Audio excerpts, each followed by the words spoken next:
He just started. That could be his last meeting. What did he do? Yeah. I thought maybe Thursday was the deal killer. We got enough. We got enough though. What are you gonna do with your newfound leisure? Yeah.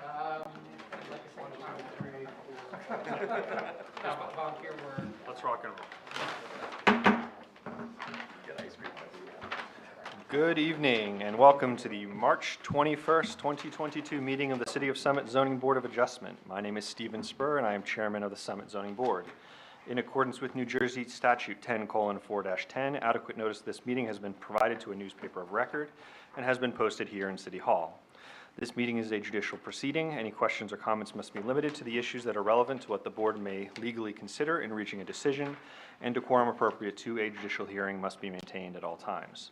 For the benefit of the interested public, this meeting is being live streamed to the city's YouTube page and also broadcast on Summit's government channel, which is Comcast Channel 34 and Verizon Channel 30. Please note that the fire exits are to my right, your left, and at the back of the room where you entered. The city has a listening system to assist the hearing impaired. If anyone needs hearing assistance, please obtain the system at the dais and return it after the meeting. Andy Ball is the zoning board's attorney. He will advise board members on matters of law and is the key interface with an applicant's attorney. Mr. Ball does not vote on the applications.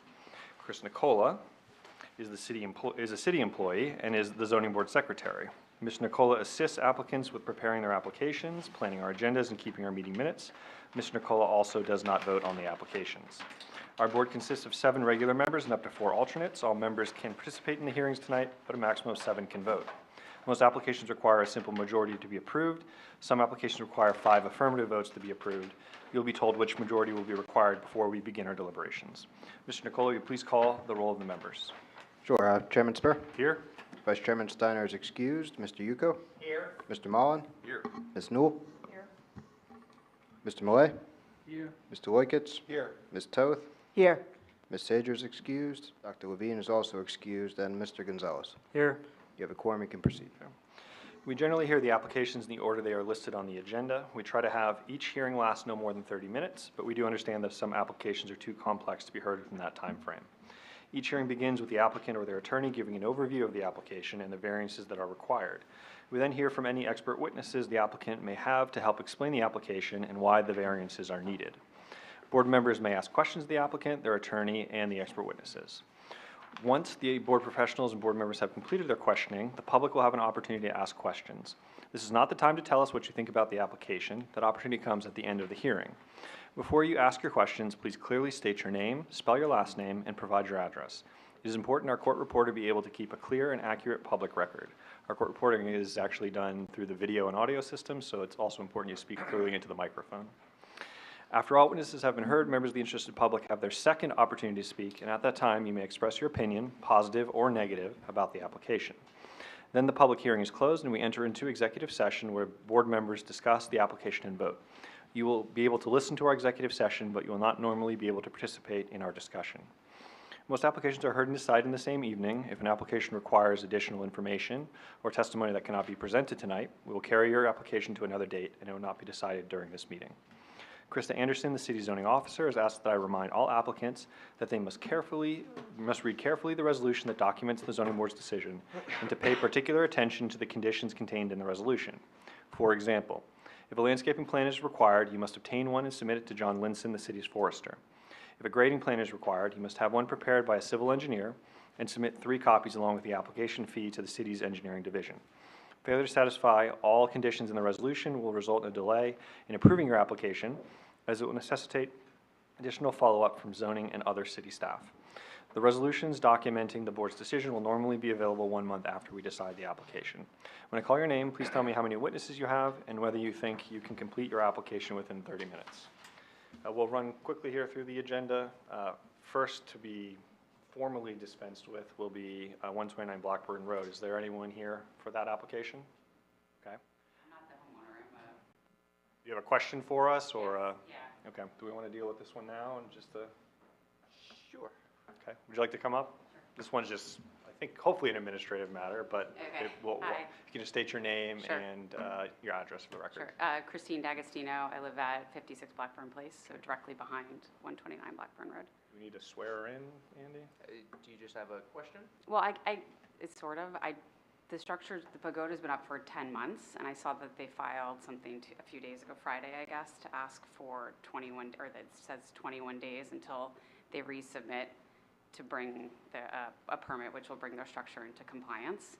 I guess my question is, do we need to grant 21 days, and then how long until the structure is actually brought into compliance? Because it's been 10 months. So as far as construction permits are concerned, that's not before the board. We only hear the variance applications that were at issue before. The variance application is being withdrawn at Right. the request of council. So as far as anything construction, unfortunately, we don't really have an answer for you. It would have to redirect you over to the construction. Okay, and how do we deal with like the fact that they're already in violation of the variance rules in town because the structure's already up? If there's any violations, they can be issued any violations by the zoning officer, by code enforcement, but that's, again, something that's not before the board at this point. Okay, so how does it get resolved, I guess? The fact that they Yeah. are, like, the structure's up in violation of the town's rules. Right, so I think For you've seen 10 months. you've seen the correspondence, the most recent correspondence? Yes. So I think the intention is for them to have that structure conform, right, with the building ordinances that are in place today. If you believe, though, it is not in conformance, talk to Chris Nicola. He works with Krista Yeah, he's Anderson, been- who's the zoning officer, and he'll be able to kind of work you through the zoning process, but it's kind of with the building department at the moment.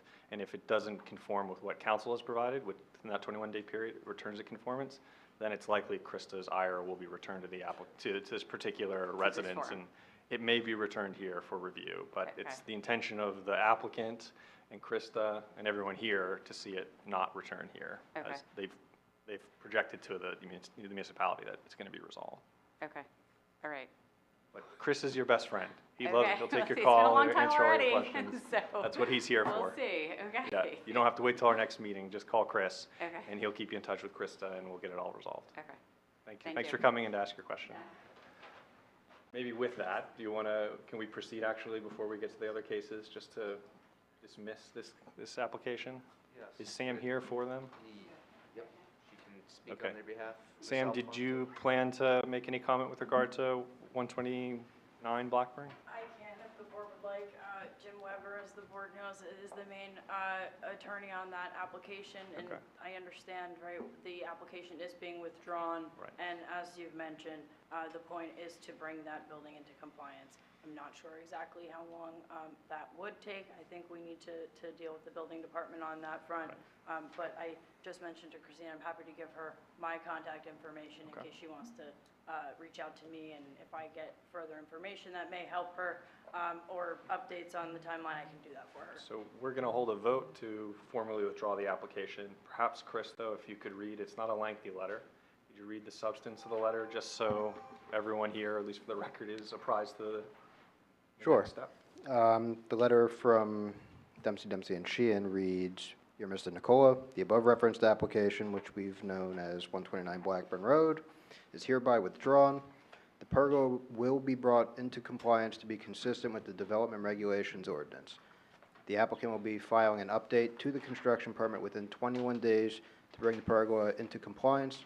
Should the board have any other questions or comments, it would be my pleasure to respond to the board as the board may direct." That was signed by Mr. Weber, counsel for the applicant? Correct. Okay. Thank you. Okay, thank you. So I think with that, we'll hold a vote. But again, if you have questions, Chris is your best friend. He'll get it all figured out for you. But it's the intention of the applicant, as was represented by Ms. Alfonso, speaking to an extent on behalf of Mr. Weber, that this will be resolved within 21 days. And if not, again, Chris and Krista Anderson, who is the zoning officer, is who you'll want to speak with. Okay, so with that, we need a motion to withdraw the application without prejudice. How's that sound, Andy? Okay, do we have a motion? So moved. Okay, do we have a second? All right. Chris? Sorry, I'm hogging the mic. All right, all in favor? Aye? Anybody opposed? No. Seeing none. Oh, wait, one recusal from Ms. Toth. Thank you, Claire. All right. All right, to the regular order of business then. Todd and Catherine Rosenthal, 67 Dale Drive, or your attorney, if you're represented by an attorney, if you would just come to the podium real quick.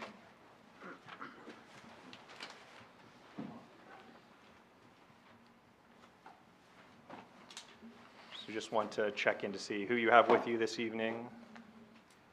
We need, yep, go ahead. This is Danny, yep. Who's our architect. Okay, and just your architect with you this evening? Okay, you'll be first up, so you can get comfortable here in the chairs, and we're just going to quickly run through the other applications. Next on the agenda will be 1 Sunset Drive, Carrie and Natalie Bergman. It'll just be the two of us. Just the two of you, okay, all right, thank you. Next will be 52 Blackburn Place. Sheila Jane McCraith Cheney, yeah.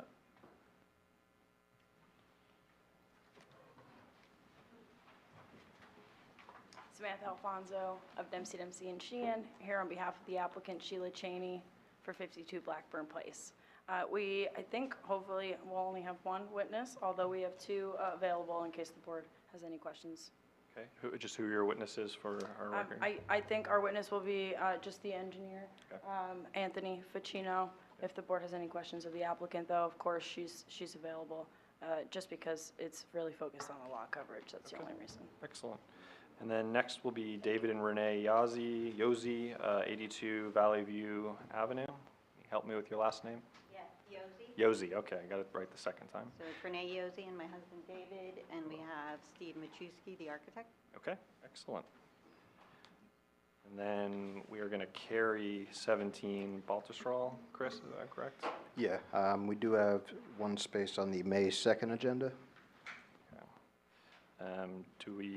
Is there anyone here for that application this evening? 17 Baltusrol? No? Okay. Do you want to just quickly dismiss that right now, or carry that? Yeah, we would carry it. We would need a motion to do so So, without sorry, what was the date to carry it to? May 2nd. May 2nd. All right, do we have a motion to carry 17 Baltusrol Road, Abel and Margarita Flores to May 2nd?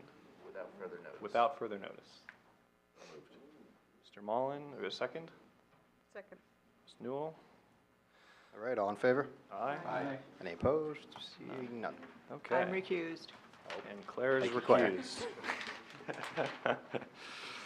All right, first up then, we'll hear Todd and Catherine Rosenthal, 67 Dale Drive. So either Claire or Catherine or Todd, if you would just come to the podium real quick. Well, I'll just ask you to briefly introduce your case, then your architect's gonna do all the heavy lifting for you. So just very briefly. And we'll swear you in to begin. If you could raise your right hand. Do you swear or affirm that the testimony you're about to give in this matter is the truth, the whole truth, nothing but the truth? I do. And please state your name, spell your last name. Todd Rosenthal, Rosenthal. Thank you. So Mr. Rosenthal, what are you here to do? What are you looking for? Okay, we're looking to, we have a hanging deck off the back of our property, which is old, a little rotted, and the deck shakes. This was pre-existing when we bought the house last year. Okay. And what we're looking to do is to replace the deck and make stairs which go down to the backyard, which is below. Because right now, we can't access the backyard if our little kids are playing back there. It's really impossible to go down and around. So we want to put stairs there. Okay. We also want to remove an old sunroom. Okay. It's old, decrepit. We want to replace that with grass and then do a patio underneath, under the deck, and some uncovered patio. Okay, excellent. All right, great start. He set you up well. Any questions for the applicant before he sits?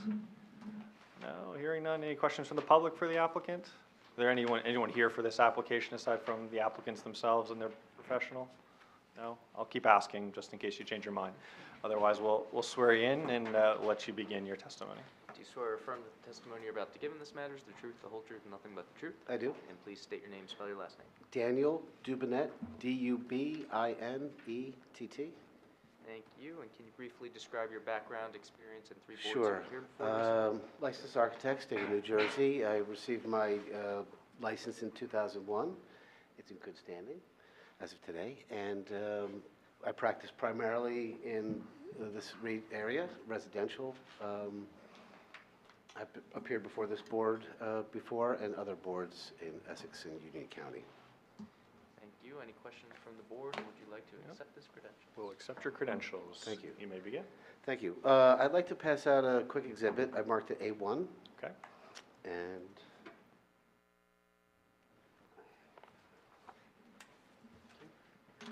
Basically, it's what you have in your package, plus some photographs of the backyard.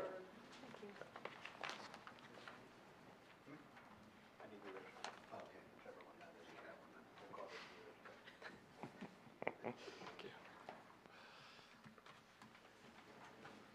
you.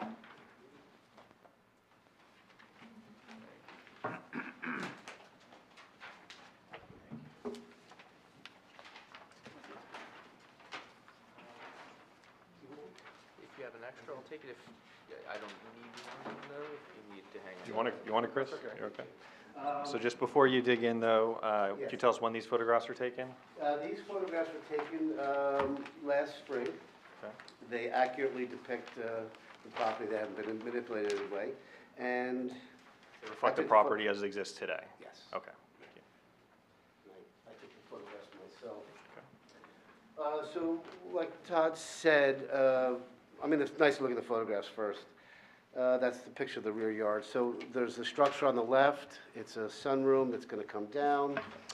And the deck that is incredibly odd is cantilevered outside the house about 9-10 feet. And it's bouncy, and there's no access to the backyard. And so part of the project is to, is the rear yard. And we would like to knock down the sunroom, get more grass space, build a larger deck, 14 feet deep, and then it would be very exciting to be able to cover the deck so they can enjoy it more often and be protected by the weather. So there are 4 variances that are associated with this application. And if I take you back to the survey, you'd see the dotted red area is the one on the left side is the porch, and the one on the right is the sunroom. So there are 4 variances that are associated with this. And the first one, and by the way, 3 of the 4 are all existing non-conforming. So that's part of our proposals that it exists. So the first one being rear yard setback. In the R15 zone, they require 45 feet. Existing is pretty much 31.7, proposed is 31.1, so it's relatively the same, it's about 6 inches difference. So there's a variance needed for rear yard setback. That rear yard setback also touches our patio. So the patio, it's allowed to be 35 feet, and currently will be at 31, so it's a small violation for the rear yard setback for the patio.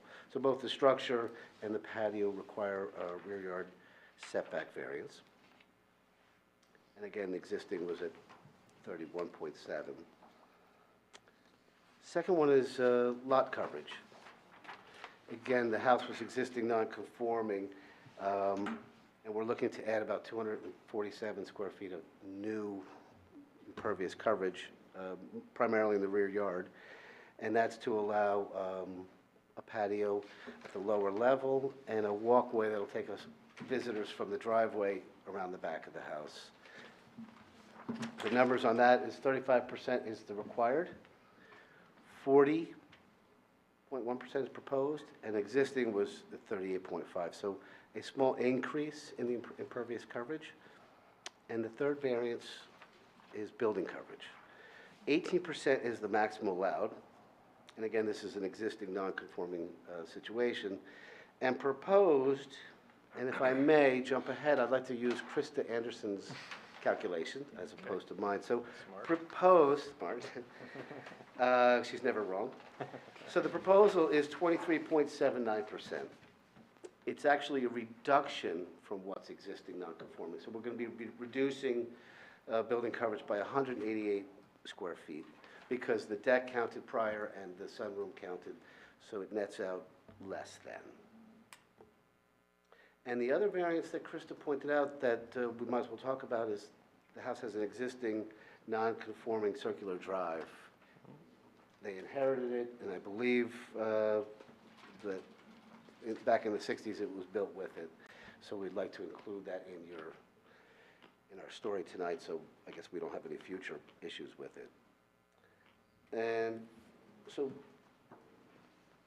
in the last page is the proposed architectural plans. And the short story is that there are a couple hardships that relate to this property. One is that the house, because it's not allowed front-facing, it has side-facing garages, the house is pushed very back, far back on the property, so we have a very small rear yard. And if we were to conform, let's say with the patio, we'd have a 10-foot wide patio, and we're seeking 14, so 10's a little bit small. We certainly feel like with the surrounding neighbors and neighborhood that this project wouldn't cause any negative impact by allowing it, although give the Rosenthals a patio that they could use. And part of their goal was actually, because their backyard is small, is to try and keep everything as tight as we could. So we felt like 14 feet for the deck was enough, not too much, and this way they keep as much open greenery as they can. The existing lot coverage is non-conforming by a lot, but a lot of that goes to the circular drive. And because of the topography of the land, the house is set down the hill, that it's actually still a little bit hard to navigate, but safer to be able to pull out up the hill onto the road by leaving the circular drive. Positive criteria, I believe that, this proposal will improve their function and usability of the property, enhance the aesthetics, certainly from the backyard, again, reduce building coverage. And negatives, I don't see a lot of negatives. There'll be no trees that come down as a result of this. We won't block any of the neighbors' light and air space. And so the benefit and who mostly be affected would be the Rosenthals. I know they spoke to their neighbors and nobody had any issues with it, and they encouraged it. And in terms of the comments that we received back from the town, the forester had a good comment, which is that screening would be a great thing, and it was something we were planning, but we would like to testify that we would consult with the forester and, take his advice on the plantings. And Krista's comments, basically, I would like to use her numbers. And again, she wanted us to confirm it after we got our as-builts, or I guess prior to issuing permits, we'd have a surveyor really document what's the right number. That's the application. As far as numbers go, before we get into board questions, can I just clarify the rear yard setback? Yes. To the proposed deck? I think you mentioned 31.7, but Krista's number, as noted in her staff comments, is 31.05. Can you just confirm? Yeah, 31.5, sorry, is what's proposed, and existing was 31.7. So we're about 6 inches further past that sunroom. Okay, Yes. so the 31.05 that Krista has noted is correct? Yes. Okay, thank you. Okay. Questions from maybe Mr. Dower, if you'd like to begin? The only question I had was whether a generator is proposed or existing. Oh, thank you. Generator proposed? Generators not existing and not proposed. Oh, and thank you. There was a comment about an outdoor kitchen. There's no outdoor kitchen proposed or planned. Right. All right. Any questions from members of the board? Yeah, just a couple of clarifications. You actually answered all my questions. Just make sure that I heard it all correctly. So you are agreeing to get an as-built survey as requested by the zoning officer? Absolutely. And you are asking for a variance for the driveway, where you're asking us to approve? Yeah, Okay. I think that's a smart move at this point. Yeah, we'll definitely have to repair it at some point, and as noted in the document, I don't think if we Swear can in. get a variance for it now, if Sorry. we were to have to Yeah, repair We just need to swear you in real quick. Oh. Just want it to be on the record. No reflection of your comments. If you could raise your right hand, do you swear or affirm that the testimony you're about to give in this matter is the truth, the whole truth, and nothing but the truth? I do. And please state your name, spell your last name. Catherine Rosenthal, Rosenthal. Okay, sorry. Please proceed. Yeah, so if we do have to repave it at any point or do any work on it, we definitely want the variance so that we don't have to go back through this process in order to be able to do that to our property. Yeah, and this actually comes up not infrequently, and it's better to get it now than have to come back again. Yeah, it was a surprise. I mean, Yeah. we didn't know that, but yes, we'd like to address it now with it.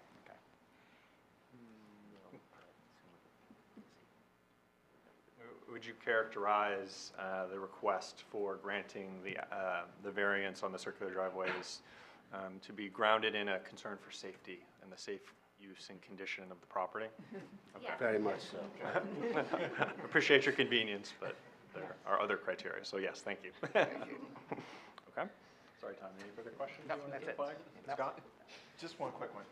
What is the distance from the back of the house to the rear lot line? Well, let me add 14 feet to that number. Okay. 'Cause So that's 45 feet. That's the depth of our deck, so, yeah. Okay. Exactly, yeah. Do you have any You might not be able to further see it, but questions No, or that's- comments or suggestions or? No, That no. pretty much says it all. And is that what's reflected? I'm looking at the existing survey that you had originally marked up. I guess it's, yeah, you'll see the rear yard where it setback. says rear yard setback across the back, that's the dotted line. Yeah, so it's that shows- into the existing house. Right. Thank So you. it actually looks like it's the interior wall of the existing house. Yes. Okay. Questions from members of the board? The only other question that I had was, thank you for your clarification on the circular driveway variance, the additional screening. What specifically would you explore with Mr. Linson? It's maybe too strong as to require a landscaping plan, but what area specifically may you want to explore additional screening, particular sides or rear of the lot? You can just be a little more specific. Yeah, I would like to speak for you, but I'd like to plant evergreens, so nothing deciduous on the sides and along the rear of the property. That sound about right to you? Yep. Okay. We're not asking for a plan. I mean, Yeah. he's, as you can tell from his comments, he's fairly flexible. He's not screaming out for a need, but Right. we'll craft a condition where you would consult with the city forester with respect to additional screening in targeted locations so as to reduce the impact on neighboring properties. To that effect. I do have one question, if Yes. it's possible. So I'd like to go with Krista Anderson's numbers, although I did check it a few times. So her building coverage number is higher than mine, so I think it's safe to go with her higher number. My lot coverage is coming in a little bit higher than hers. So is it possible to go with, I guess, and I've checked it, and I'm not an engineer, but I think I would feel more comfortable for the Rosenthal's if I got them approved for the larger number on lot coverage on the application. What's the number that you were asking? Yeah, so hers is 38.75, and I would say 40.0. 40.1%, sorry, 40.1% is proposed. In square feet, what's the differential? Do the math for me, it's late. I could do it. Or phone. So it's, Anybody that can do it quicker gets extra credit, by the way. 14,560 times 0.4 is 5,824, and then if you do 14,560 times 0.385, 5,605. So, sorry, what was the difference? Oh, okay, I didn't write down. 5,605, 5,605, and it was 14,560 times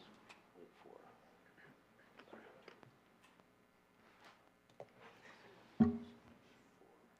5,824, so we got to subtract that. 5,824 minus 5,605. 219. 219 square feet. That's not a minor I discrepancy, know, in and my opinion. believe me, I spent the better half of today calculating.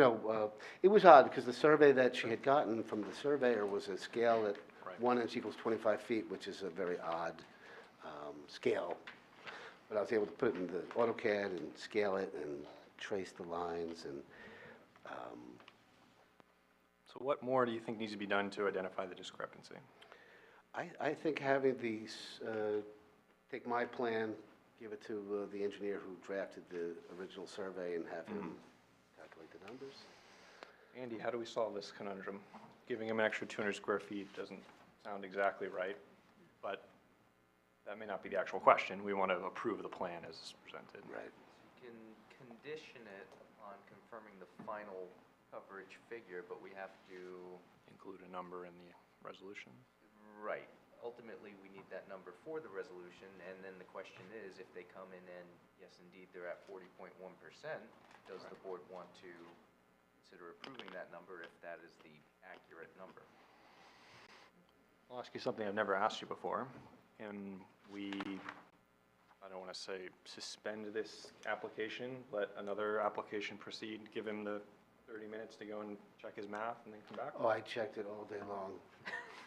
I really, you know, obviously, it's not a small, Would you be willing to take something off of your plans, like, yeah, well, we talked about that the walkway from the driveway to the back could be permeable pavers, we could develop stepping stones. I don't know if I'll quite get 200 square feet. permeable pavers is like good intentions and all, but would you be willing to remove the entire circular driveway?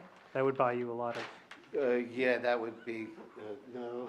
No, I don't know how we would access our garage safely. that's fine, I mean, yeah, right, I'm Yeah. just throwing it Yeah. out there. But right, in the interest of getting to the next I application take while that you back. deliberate, I take that back. I calculated in anticipation of conversation about impervious coverage that the walkway to the backyard is 324 square feet, so.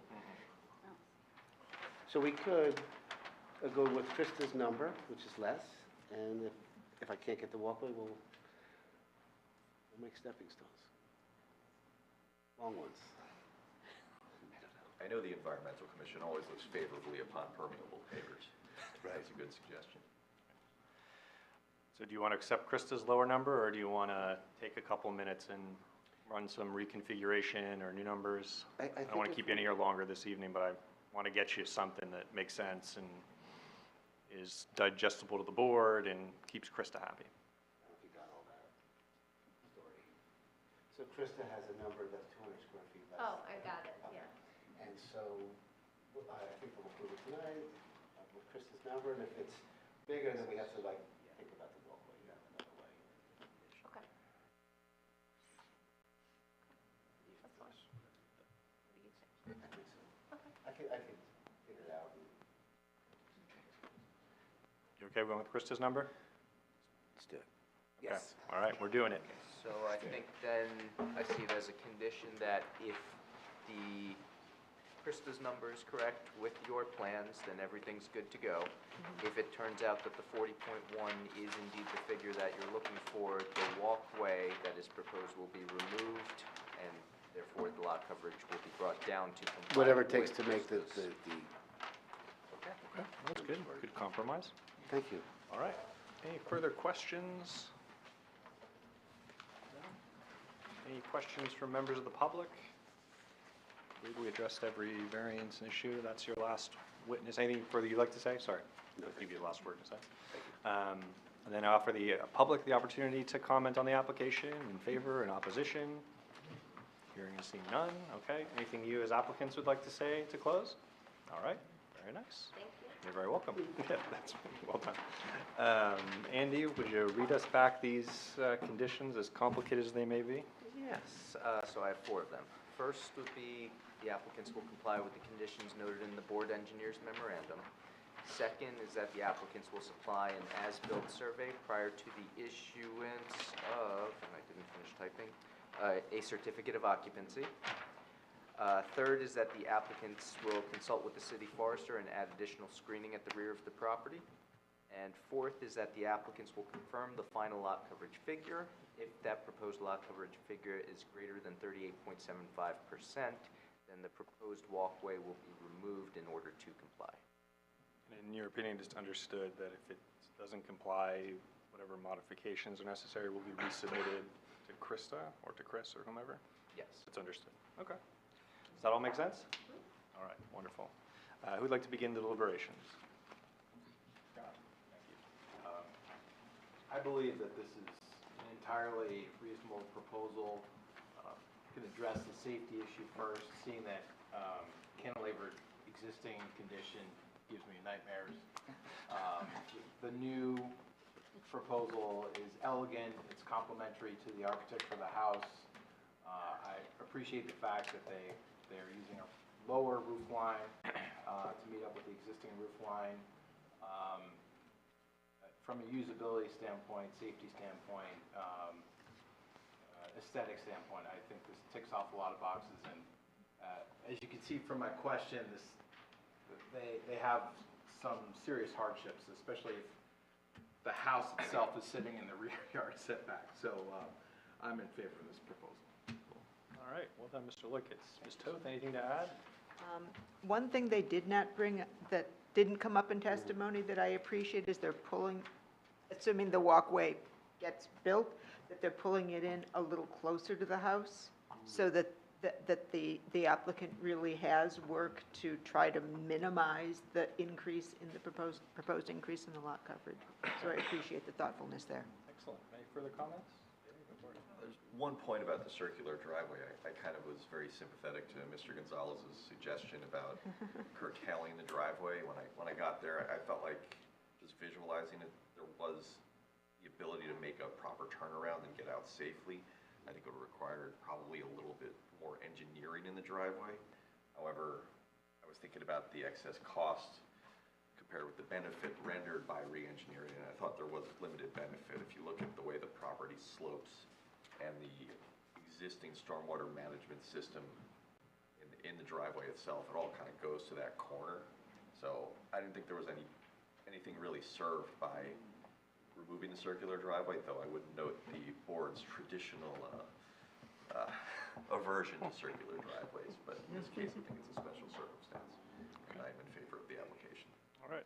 Thank you, Mr. Mullen. You're not obligated to comment, but we're going down the line here. Anything you want to say, Bob? No, I just appreciate, I think it's a very attractive application. Some of the variances are both pre-existing and not very large. And I appreciate the flexibility on the lot coverage. So yeah, I could support the application too. Okay. Anybody over here? I agree. I mentioned the circular driveway, but it is obviously a tough thing to deal with, and right, it made sense there. But thank you for talking about the impermeable structures that you would consider and going forward with that. So yes, great design.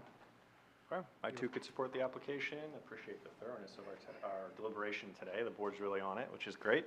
But yeah, certainly the hardships that exist, the clear improvements to functionality and usability, reduction in building coverage, all speak to me as clear reasons to approve the application as has been submitted. Do we have a motion to approve the application with the conditions as noted? So moved. Second? Second. Go ahead. No? Chris?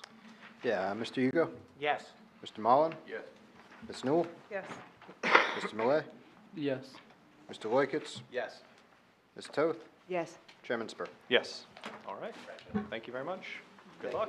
Yep. Thank you so much. Thank you. Absolutely. All right, next up is 1 Sunset Drive, Carrie and Natalie Bergman. I'm going to recuse from this one. Okay.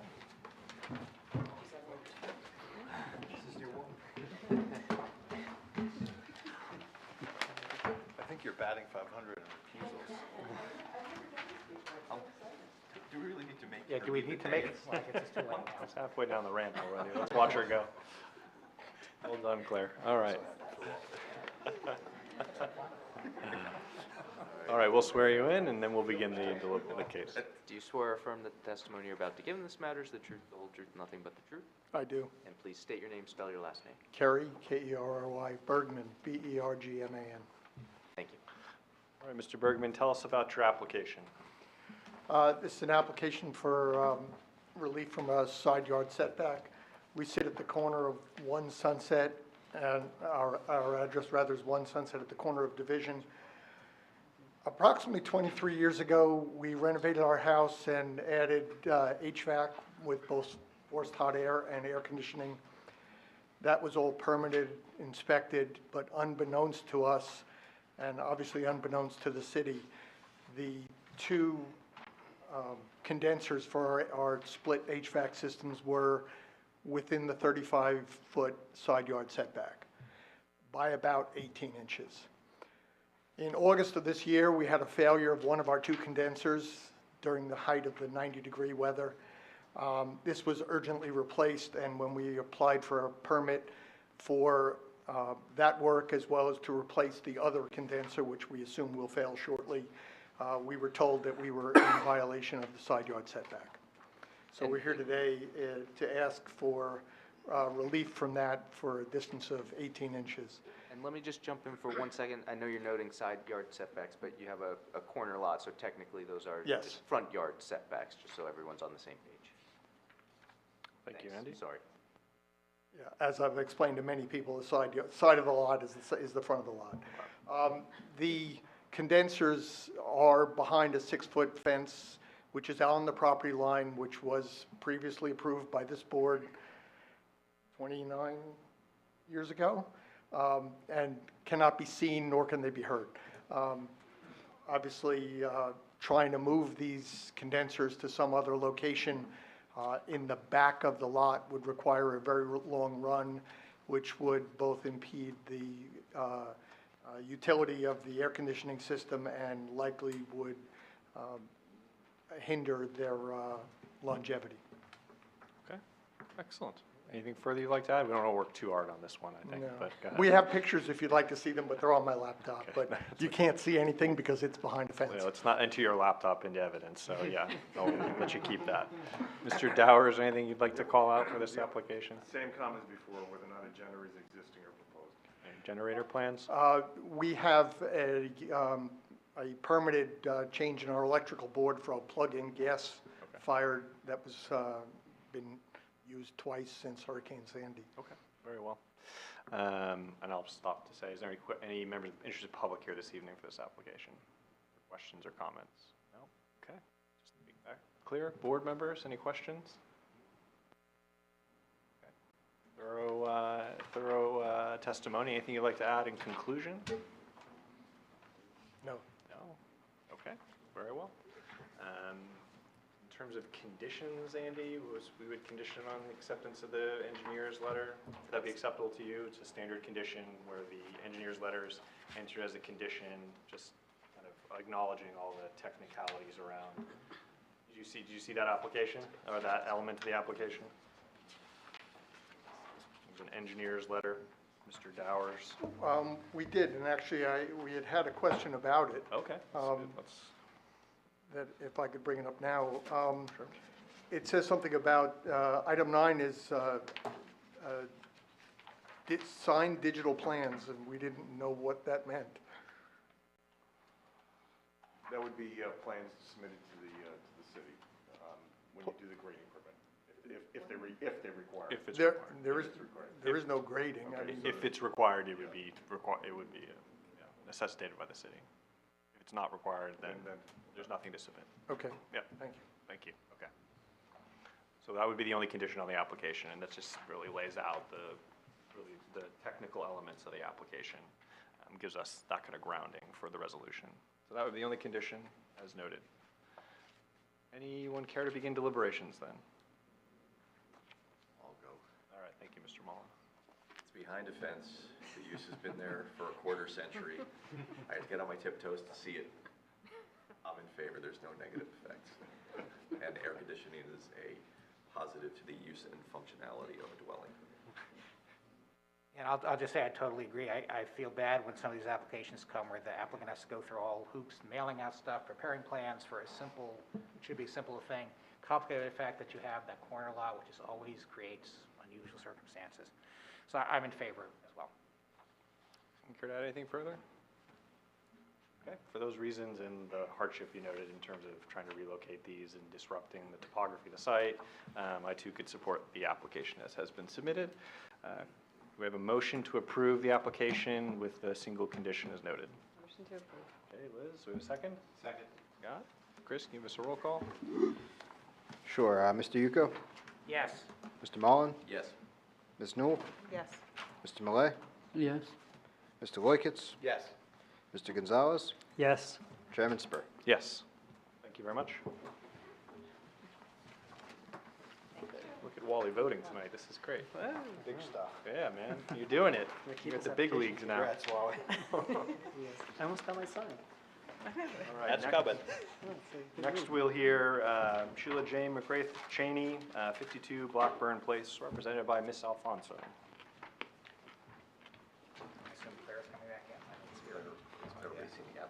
Oh, yeah. Wally, could we trouble you to run out and get Claire for us?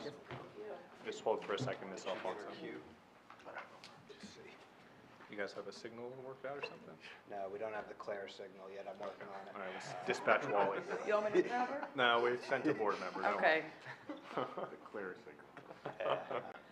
I did see the new Batman. It was actually, I was surprised.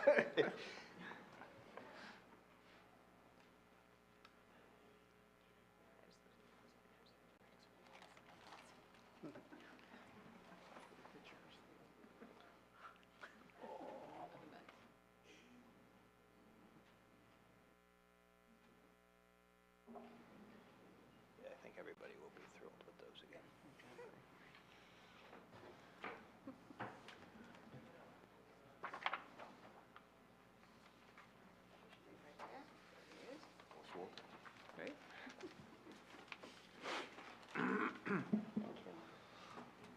All right, Miss Alfonso, you may begin.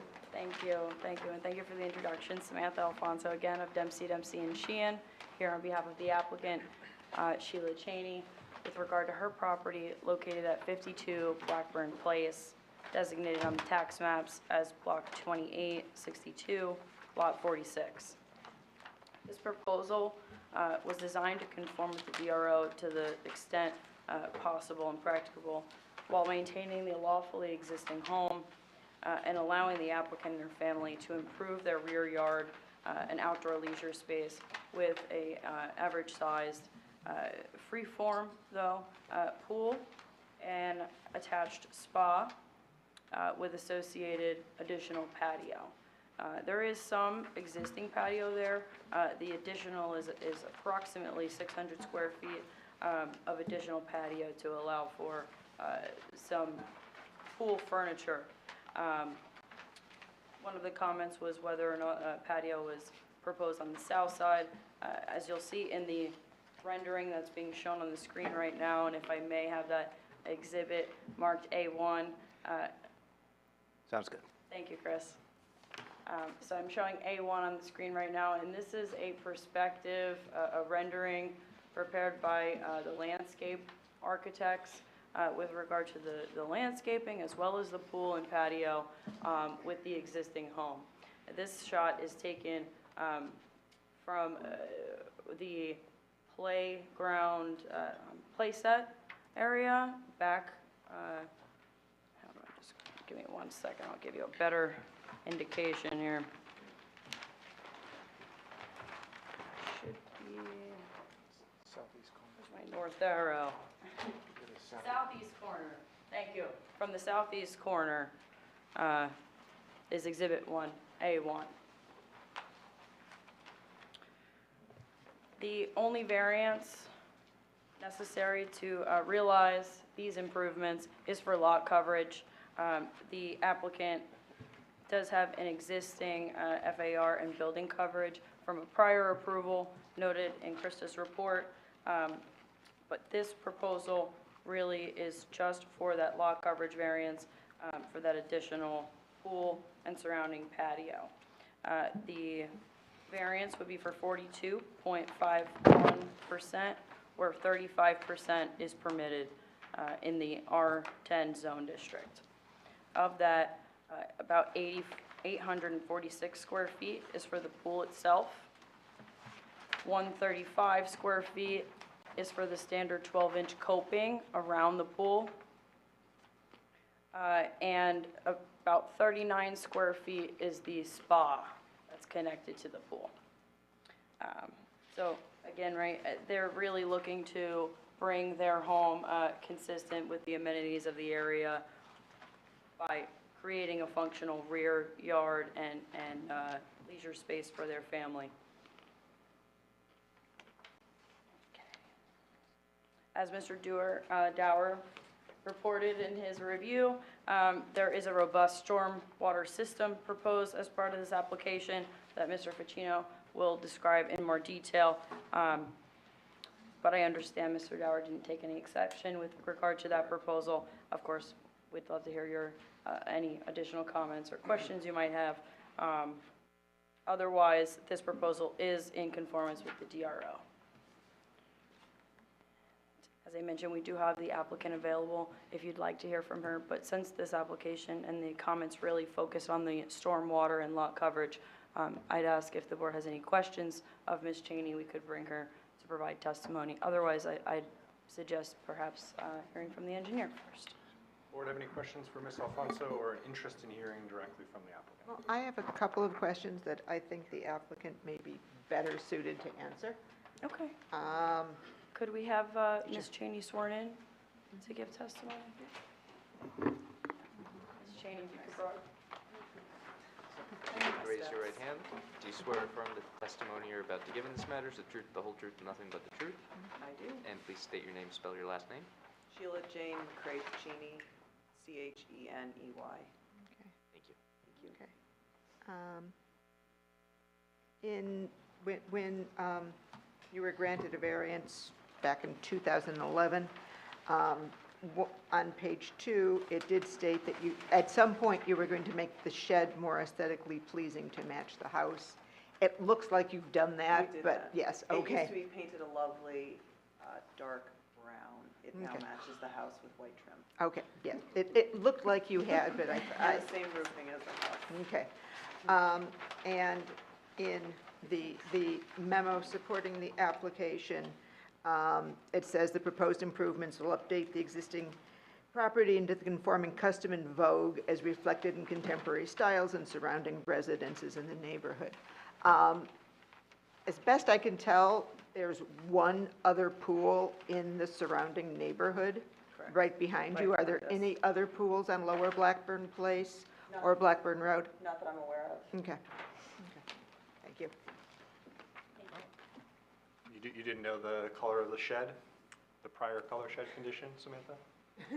You know what, I did know about the condition, and Ms. Cheney assured me that that was taken care of. I got to, luckily, to see the site myself and see the beautiful shed.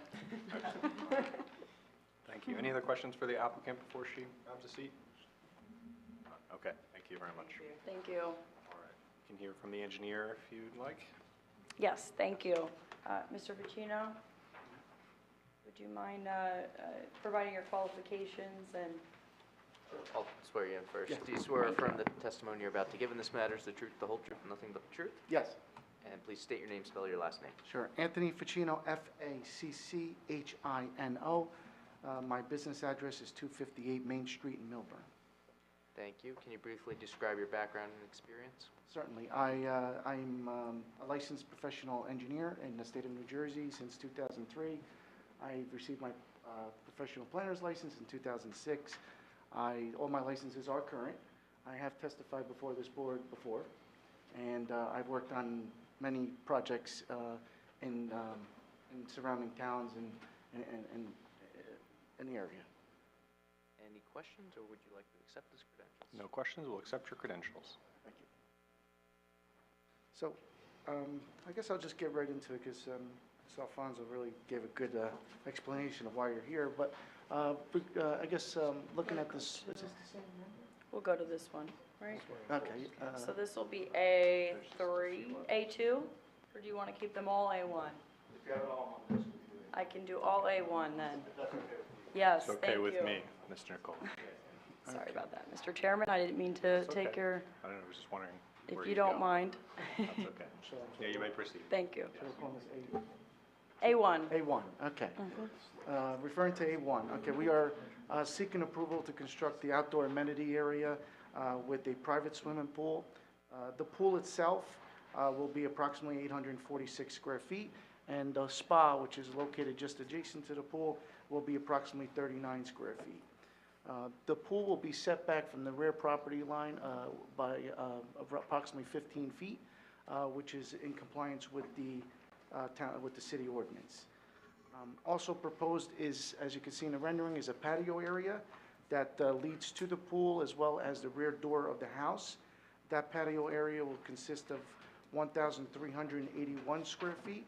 That area includes the coping of the pool, and it provides the outdoor dining area and lounging area for people using the pool or the dining area adjacent to the pool. As you can see, at the rear property line, there is excessive amount of evergreen buffering. There are very mature trees. They exist today. It's very well landscaped and maintained. Also, not visible in this rendering, but there is a solid wood fence that actually runs along the entire rear property line, and it actually it comes down both side yards right to the front yard of or the rear part of the house. So there is a solid 6-foot-high wood fence that surrounds the entire property in the rear, beyond those evergreen trees that are there today. We're also proposing to confirm that there is a fence around it now, as I just described. We're going to confirm that it's a pool compliant fence. So we're going to work with, make sure the building department is going to be okay with that, as well as making sure that the gates are going to be self-latching gates. Which, Anthony, I believe we believe that they are. They are, yes. We will confirm. With regards to grading and stormwater, drainage patterns, right now the site currently drains towards Blackburn Place.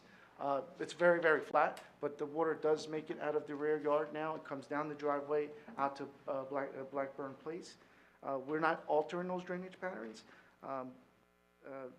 We're proposing actually one dry well that's going to be located in the front of the house, and that dry well is going to pick up all the runoff from the pool deck, as well as the lawn area via inlets, little lawn inlets, and it's all going to be carried to the front where the seepage pit will actually go underground and collect the water, and the water will seep into the earth naturally. The dry wells were designed to handle a 100-year storm event, which is the largest storm event engineers designed for. So this system is really a robust system for a residential neighborhood, but ultimately it will reduce runoff coming from the proposed rear yard substantially.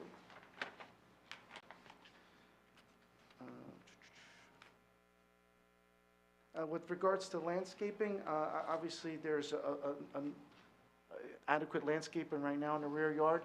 We are proposing some additional landscaping along the side yard. We're going to be planting 5 new evergreen trees along the westerly property line, just to hide the pool from any visible view. Actually, not to hide the pool, hide anything going on in the back from the general public. And then, as you can see in this rendering here, which is exhibit A1 as well, there are a number of shrubs that are being proposed on the southerly side of the proposed pool. And we basically did that in order to minimize impervious coverage as much as possible. We really worked hard to get this pool and this outside amenity area as small as possible so that it works. The pool is of an average size pool. It's not oversized by no means. 846 square foot is an average size pool that's built today. So we really took a lot of time to try and get this impervious coverage to be as minimal as possible, even though we're still over by 1,300 square feet. That's it regarding the engineering and testimony. If you want me to get into planning, I can go right to there unless someone has some questions at this point. We could ask any questions at this point, Mr. Dower? I have one question from your report, unless you want to ask it. If it's about the patio on the, the south side. Yeah, so that was, we had a recent application that the applicant had installed a patio or expanded the patio. If you look at the pool, on the right side of the pool, there's a patio that goes on the outside of the pool. And that's, I just want to confirm that that was not going to be the case in this situation. So it looks like that's all planted, so that's the answer. It's just going to be the pool coping. This is just a little bit Right. of added patio there. Right. Beyond the Yeah, 12 inches, but this whole side, the southern side is going Right. to have just coping okay. and the landscaping. There was one other question I wanted to know, that there, regarding the trees, no trees are proposed to be removed, correct? That is correct. We actually designed this so that we could minimize any tree removal whatsoever. There are some mature trees that are located on the east, westerly side of the property there, where the gate and the entrance is from the driveway. And we made it so that those trees will be kept in prestige condition, and they will be there after the construction is done. So there was a lot of thought that really went into this layout. Okay. Anything further you'd like to add, Ms. Alfonso? That was the only other question I think I had, unless I would submit him to the board, if I may. Okay. Mr. Dar, any comment on stormwater management or generators is your question this evening? Yeah, they haven't noted, the applicant has noted generators, pool equipment, NAC units, and they're all being screened, and they just have to comply with the ordinance. The stormwater has been addressed, as Mr. Pacino mentioned, with lawn inlets, picks up the additional impervious coverage and directs it to the front to a dry well. So they've really answered all the questions. Okay. And I'll ask the interested public if there's anyone here for this application. Questions or comments? Seeing none. Any questions from members of the board? The question I had was, my understanding that the fencing, the gating is all in conformance with the building code. Is there any recommended practice around, I'm not necessarily asking you to make this change, but I'm curious, segregating the play equipment and the pool equipment? I'm just thinking of this as a father of young children, and they may choose to swim or they may choose to play, and supervision, I assume, is always something that is provided on the site. But I'm just a little, I get a little, my skin crawls a little bit looking at this and imagining a couple of young kids running around with an open pool and play equipment. So just any kind of comments upon not necessarily what the building code requires, but what may be best practice and how you feel that this configuration of fencing and gating provides for a safe condition for particularly children.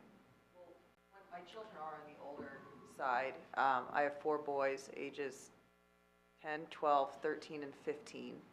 I don't think the swing set's going to be there much longer than 2 more years. Something that was taken into consideration, it was moved, I'm going to get my sides wrong, closest to the shed as possible to make sure that there's adequate space, 1, for like running around, but 2, so that they would not be able to jump off of that swing into the pool. I'm well versed in what my children think and do. It's a different end to the age It's not, spectrum than I'm thinking. yeah, it's not a possibility. The slide is also oriented intentionally not in direction of the pool. Okay. So I'm feeling confident about that. I'm pretty much a stickler and strict when it comes to safety with 4 boys, so I'm always out there anyways, because I don't need a room named after me at Overlook. That was my only question. Any questions from a member of the board? This has been raised before with pools. Do you plan on having any sort of music equipment attached to your pool, or in-ground speakers, or anything as your boys get older, throwing parties? I know I would like move the swing set towards the pool and, you know, blast music, but I hadn't planned on it, no and intention. my kids kind of hate me. I make them come inside early to not be disrespectful to the neighbors anyway. Beautiful. So if there was music, it would be something that I would approve of, not rap, and it would be done by a reasonable hour. And you guys have plenty of screening too, so even if. Yeah, I mean, that's one of the benefits too. There's going to be some sort of spray things coming out of it. Part of that is to ensure that it helps with sound, but that's also why, you know, I want to add more plantings, like in front of the shed, just to provide more, even more buffering to what's there now.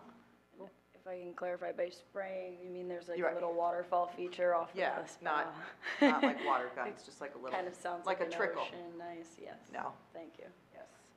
Any further questions? Thank you, Wally. With that, Ms. Alfonso, anything in conclusion you'd like to say? No, thank you, Mr. Chairman, and thank you for your time. Thank you very much. Andy, what are our conditions? The only one I have noted is the usual compliance with the conditions noted in the board engineer's memorandum. Okay. All right, who would like to begin deliberations? All right, I'll start. Takers, all right. You'll be here all night. I'll say a few words. I like the application. The main concern with lot coverage applications is the stormwater addressed properly, and it seems like it definitely is here. I know they don't need a variance for the pool, but it's certainly a very attractive pool design, one of the more attractive ones I've seen in terms of location of the pool and the screening. And, so I think it's a good application for all those reasons and can support it. Anyone care to expand on Mr. Yuko's comments? We have to come up with something. The only, although the increase over permitted lot coverage is a significant number, 2/3 of that is water. So to the extent that we really are concerned about stormwater management, 100-year storms aside, it's not going to run off the pool. So that gives me some comfort that we're not creating a hazard here. For those reasons, I would add, careful consideration of safety concerns. In addition to improved usability of the property, I could support the application and would note of interest, at least to the board members and perhaps the public, that including pools as lot coverage was flagged in our most recent annual report of the board, where we, and I will quote, "suggest further research be conducted regarding the appropriateness of including pools within the lot coverage calculation, given their use when compared with above-ground structures as well as their innate stormwater retention features." So we appreciate providing another example for us in the governing body of how we think Summit residents take careful consideration of stormwater and safety and all the other attributes where other communities may run into issue and demonstrate being done thoughtfully and can be integrated in the community well. With that, we'll take a motion to approve the application as submitted. I'll move to approve it. Thank you. We have a second? Second. Mr. Malay, Chris, give us a roll call. Yeah, Mr. Yuko. Yes. Mr. Mullen? Yes. Ms. Newell? Yes. Mr. Malay? Yes. Mr. Loikitz? Yes. Ms. Toth? Yes. Chairman Spur. Yes. Thank you very much. Have a good evening. My children are gonna like How does this. the board feel about continuing maybe a quick recess? Sure. Okay. Yeah, all right, we'll take a 3-minute recess. All right? We're going to ask you later. When did we tally?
across the sidewalk, and then you gotta see that. Great. That's a That's enough. Yeah, so at 6, 10 o'clock would be a problem tonight. Rocking and rolling. But this is usually how we jinx ourselves, so let's be careful, people, please. All right. Next on the agenda, 82 Valley View Avenue.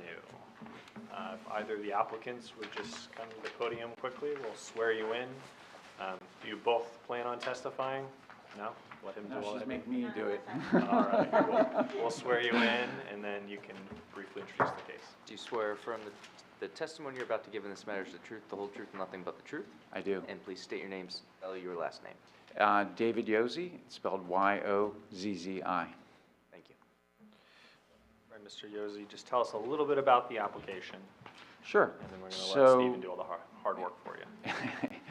So we're proposing to add a front porch, the length of the existing house. We're also proposing there's a sunroom on the side of the house adjacent to division, which we're actually proposing to extend and then add another story, which would be adjacent to the existing room and essentially make that a master bedroom, which we currently don't have. That side room is, I assume it was a sun porch at some point. It doesn't have heat. It's not even on the foundation currently, so. Excellent. Any questions from members of the board for Mr. Yozzi? On this note, for anyone that can't see, there are no members of the interested public here. Don't take that personally. All right, Mr. Majewski, if you'd like to come forward, we'll swear you in. You can begin your testimony. Do you swear affirm that the testimony you're about to give in this matter is the truth, the whole truth, and nothing but the truth? I do. And please state your name, spell your last name. Stephen Majewski, M-A-J-E-W-S-K-I, Majewski Architecture. I'm located at 20 Valley Street in South Orange, New Jersey. And I know you've appeared before us many times. Any changes to your credentials since the last time you appeared before the board? Yeah, I was here in November twice, and I was accepted at that point as an architect. I'm licensed in the state of New Jersey, and I've been practicing architecture for 42 years, I think. And I assume we would like to accept his credentials again. We will, and wish you many more happy years as an architect. Thank you. I don't plan to retire. Not of my choice. That's right. So Mr. and Mrs. Yozzi were referred to me by a contractor that they worked with the last time in 2016 when they did a project at the rear of the house, so they had to come before this board at that time. They came before the board because the lot's very challenged. It's a quarter lot with all the typical challenges and hardships of a corner, but besides that, because of the shape and the size, they have additional problems. And that was discussed at the last board meeting, and I also had that in my presentation to show you. So we probably should mark a couple things into evidence. This is the same site plan that you have, but it has some color on it, and I will speak to that. We'll mark that A1.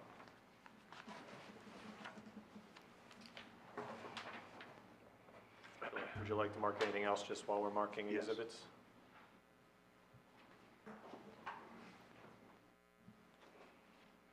We have the proposed architectural plans that you have. This is a copy of it. Any modification to what we have? I have a couple red lines on it that Krista Anderson wanted me to address to the board. So we'll mark that A2.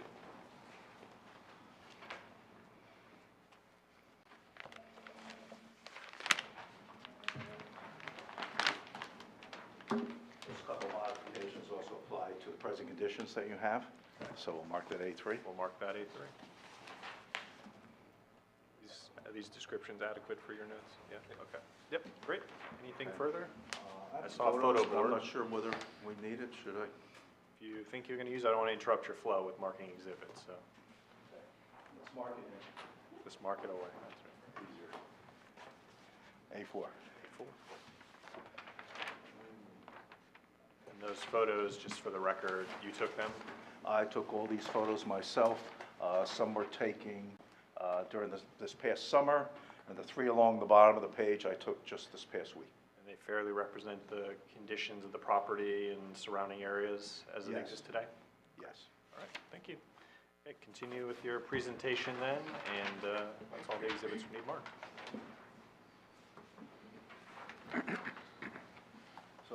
Just to review the architecture, this is the present conditions that you have. It's called PC1 are the elevations, and PC2 are the floor plans. And I believe Mr. Yoza described it pretty concise of what we were planning to do, which is to build a front porch across the front elevation.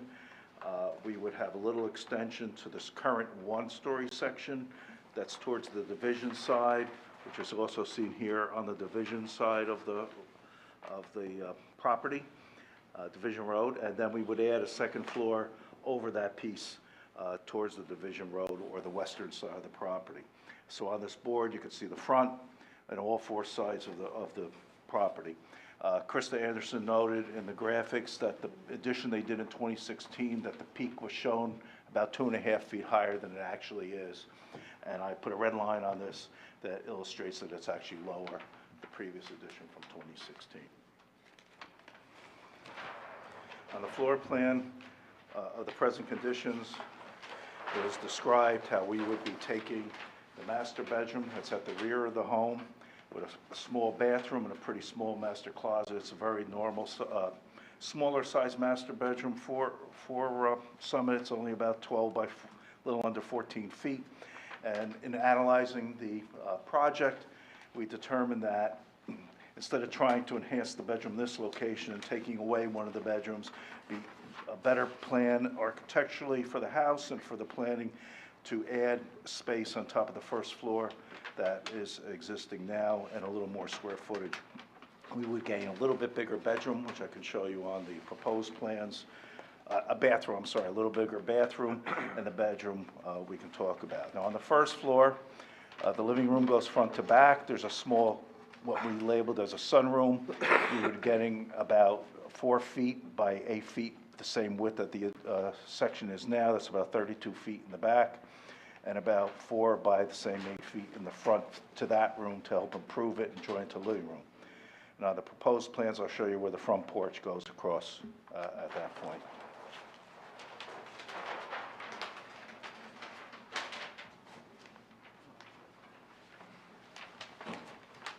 So the proposed plans that you have on the front page of the elevation illustrates a continuous front porch across the home. We feel that this enhances the architecture, will help get this house to relate to the neighborhood a little better even, which I'll talk about in a little while. You can also see that on the right side elevation, this portion that goes towards Valley View. And also, we took the architecture and just duplicated it and pulled it forward on the second floor. So the shape and the architectural style that's part of the current second floor, all those details just go towards the vision, the 8 feet over the first floor that we're rebuilding. Because it only has pier foundations, it's kind of open underneath, that we're going to stabilize that and give it normal foundations. From the back, the rear view, this portion here is the addition, and it's about 8 feet, and it duplicates the architecture. On the floor plan, on the sheets that you have, we added to the master bedroom, and only a few feet to the bathroom. What it is the current master bath in the back only basically can fit one person at a time. There's one sink, it's very small. By not adding a lot of square footage to the bathroom in the front, by rebuilding it, we were able to get it so it could service 2 people at the same time, that bathroom with a double sink. And it's slightly bigger. What we gain space is for the bedroom, but we're not gaining a bedroom. We're still at 4 bedrooms in this home. And that set of plans also illustrates the front porch. Now, when this was presented to me, obviously, when I saw the site plan that I analyzed in the beginning of the project, I immediately recognized that we had variances that were required for this. So the lot is unusually deep and narrow. The lot is only about 70 feet wide, whereas 90 feet is required for this zone. The lot is very deep, but the building envelope I illustrated is the only place you can build on this is in yellow. It's about 18 feet wide only towards Valley View, and it tapers down to about 12 feet in the back. Very difficult to put a house in that. The original house was put there probably in 1925, and that's before zoning ordinances required it to have more setbacks and all that. So we also have a corner lot. So the corner lot has the challenges that we have 2 front yards, which also helps create that very small, narrow building envelope. Anything you do at this house that's an expansion of its footprint, essentially would have to go for a variance. And if it was an empty lot, any new house to be able to build and conform to that building envelope would be very, very difficult and probably not an attractive structure. So any other house would have needed it. Now on this page, I illustrated in blue where we're building the new front porch and the little sections that are towards Division Road. Now, the request is we're architecturally, we feel that the front porch, that was a primary thing when we first met, enhances the architecture. It goes with the architecture that's there. It's similar to other houses in the neighborhood. It also gives the ability for the owners, not just these owners and future owners, to be able to maybe relate to the neighborhood a little bit. People walk on the street, I understand, and I've seen quite a few people. Gives the opportunity to be able to sit out front, maybe associate with your neighbors, maybe make a little, gatherings in the front, and helps you associate with that neighborhood that the house is primarily part of. It's not so much a part of the Division Road, but it's more, which is a very active road. Less people would walk on it, I assume, and it helps the front porch, helps that. Now, the architecture of the second floor, we've made it go along exactly with the house that's there. It's a Dutch colonial. We're not proposing anything different. So the restrictions on this lot, as I put in my description on the application, is first off, we're a corner, but then we're also undersized. The lot requirement for the zone is 18,000 square feet. We're just a tiny bit under 13,000, so we're only 72% of allowed. So despite being only 72%, we're not asking for a building coverage variance, we're not asking for a lot coverage, and we're not asking for a floor area ratio. We come right up to the building coverage, so we're meeting that. We're at the 18%. The lot coverage are only at 26%. So we meet the bulk coverages for this lot, and the what do you call it? The FAR is only about 19.3%. So despite having a deficient lot in area, we meet the bulk coverages. So really, it's because we're on a corner, our side yard, our front yard is actually on the street. Sort of should be on a regular rectangular interior lot would be a side yard, and we would be very close to compliant with the 15 feet minimum side yard. We're going to be about 15 feet on the division side. Now we're lining up with the porch on the eastern side. That is at the existing about 10 or 11 feet, and we're not asking to get any closer to the side yard at that point. And it's also an open structure. The porch will be open on the bottom. It's not totally enclosed. It's not considered floor area ratio. So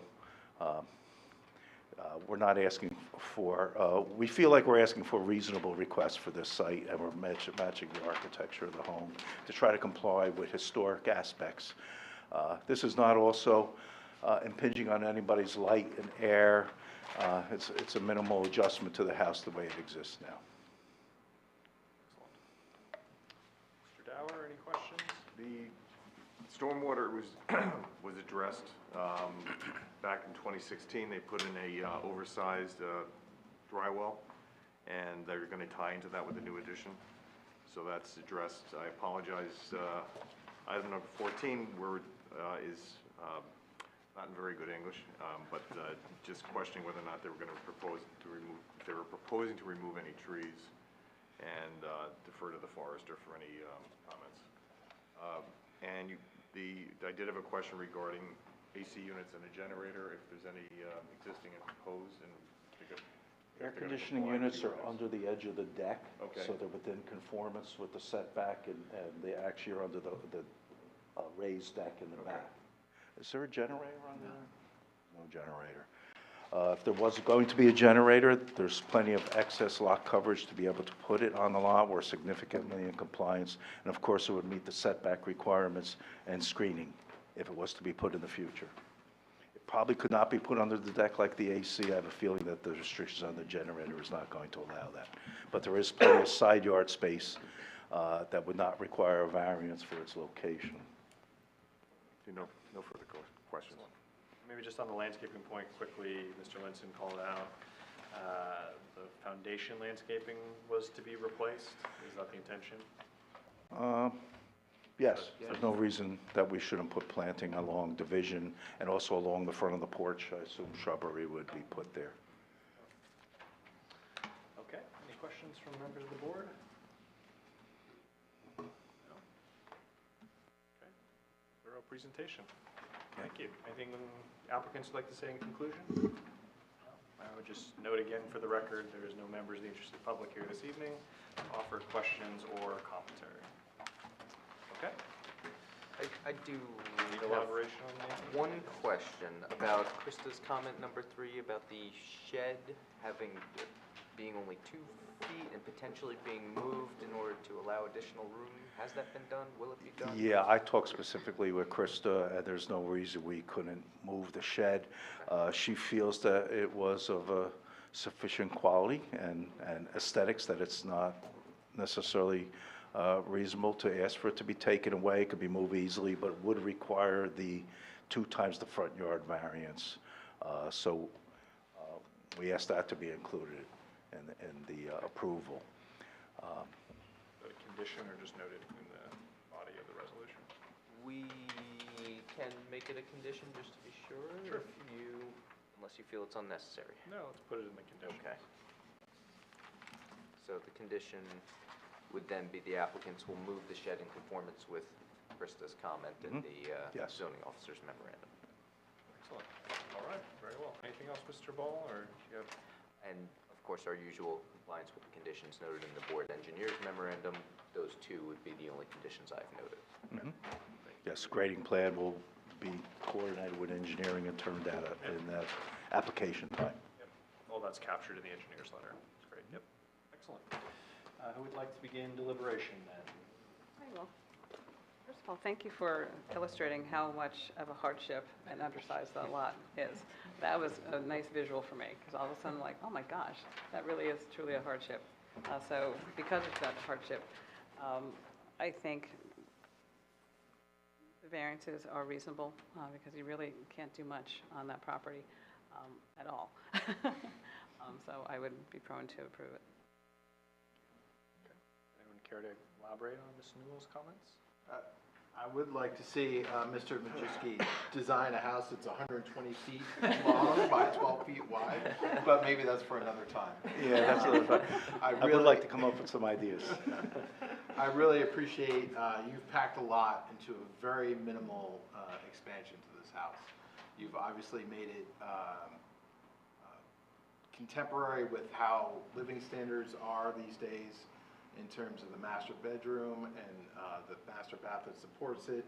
I think when this is all said and done, this house is going to look like it's been there for 75 or 80 years. And he's absolutely right about the front porch. If you look down Valley View, I believe the next 2 houses have beautiful front porches, and there's several other further down the street. So it's absolutely fitting within the neighborhood and appropriate to this street. So having said all that, I'm in favor of the application as well. Excellent. Anyone care to add anything else? Claire? Anything? There's a historic preservation element to this, so I figured there's something in yeah, for you. and I will also note, you know, as a neighbor who walks by your house fairly frequently, you have already proven that you do thoughtful additions. I used to be so scared for the back bumper of your car. I'm sure you were too. So, I mean, you've done it right once, so you know, that gives me some faith that you'll do it right again. Excellent. All right. Great care on that.